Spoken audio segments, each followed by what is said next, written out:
Japan, a country surrounded by the sea, has a history as beautiful and intricate as its cherry blossoms which bloom every spring in a breathtaking display of nature's beauty. A long, long time ago, even before history was written down, people lived in Japan. These early inhabitants were deeply connected to the land and sea. These early people, known as the Jōmon, were hunters and gatherers. They made beautiful pottery, which is still admired today for its intricate designs and craftsmanship. Over time, new people came to Japan bringing new ideas and technologies. They introduced rice cultivation and metalworking, which transformed the way people lived and worked. This era was called the Yayoi period, and it was a time of significant changes. The introduction of agriculture led to the development of more complex societies. Later, during the Kofun period, powerful families built huge tombs called kofun. These tombs were often surrounded by moats and filled with treasures. One family, the Yamato clan, became very important. They established themselves as the ruling power and began to unify the various clans under their leadership. They claimed descent from the sun goddess Amaterasu, which gave them a divine right to rule. This connection to the gods was a powerful tool in legitimizing their authority. The Yamato clan also brought Buddhism from Korea, which had a profound impact on Japanese art, culture, and beliefs. Temples were built and new philosophies took root. They also created a centralized government and started using a writing system which allowed for better administration and record-keeping. A famous prince named Shotoku played a crucial role in spreading Buddhism and fostering diplomatic relations with China, further enriching Japanese culture and society. The Yamato clan, once a dominant force in early Japan, gradually saw their influence wane over time. As their power diminished, a new class of warriors known as samurai began to rise in prominence and importance. These samurai adhered to a strict and honorable code of conduct called Bushido, which dictated their way of life.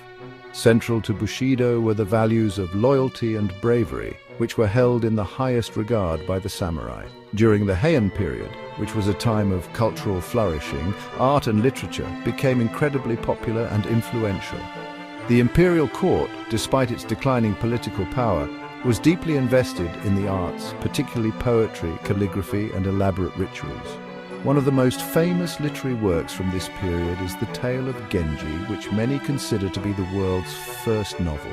Following the Heian period, Japan entered a tumultuous era marked by widespread conflict and warfare.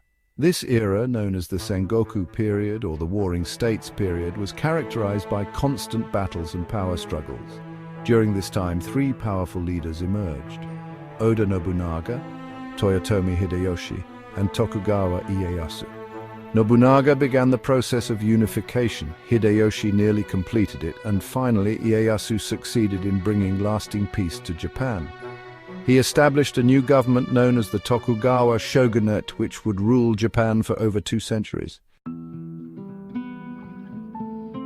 Tokugawa Ieyasu wanted to keep Japan peaceful, so he made a lot of new rules. He moved the capital city from Kyoto to Edo, a small fishing village that later became Tokyo. He also created a system where samurai were at the top, then farmers, then artisans, and finally merchants. Ieyasu also decided to close Japan off from the rest of the world. This was called Sakoku, which means closed country. This made Japan very peaceful, and Japanese culture became very unique. Art forms like No and Kabuki theater, the tea ceremony, and woodblock printing became very popular. Even though Japan was closed off, some people still learned about Western ideas from Dutch traders in Nagasaki. In 1853, Commodore Matthew Perry from the United States sailed to Japan with his big black ships. He wanted Japan to open its ports for trade. The shogunate didn't want to, but Perry's powerful navy forced them to agree. This made a lot of people in Japan angry, and they wanted the emperor to be in charge again. In 1868, samurai from Satsuma and Choshu overthrew the shogunate and gave the power back to Emperor Meiji. This was called the Meiji Restoration. The new government wanted to modernize Japan quickly. They got rid of the old social system, made a constitutional monarchy, and changed the education system, the military, and the economy. Japan changed incredibly fast and became a powerful country.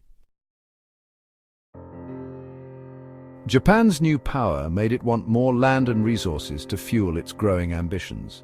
Japan fought wars with China and Russia and won, showcasing its military might and strategic prowess.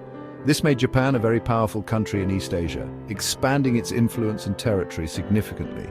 Japan also took control of Korea and Taiwan, establishing itself as a dominant colonial power in the region. However, Japan's decision to join World War II was a big mistake that led to devastating consequences. Japan attacked Pearl Harbor in 1941, which brought the United States into the war, changing the course of history. The war was terrible for Japan, and the cities of Hiroshima and Nagasaki were destroyed by atomic bombs, causing immense suffering.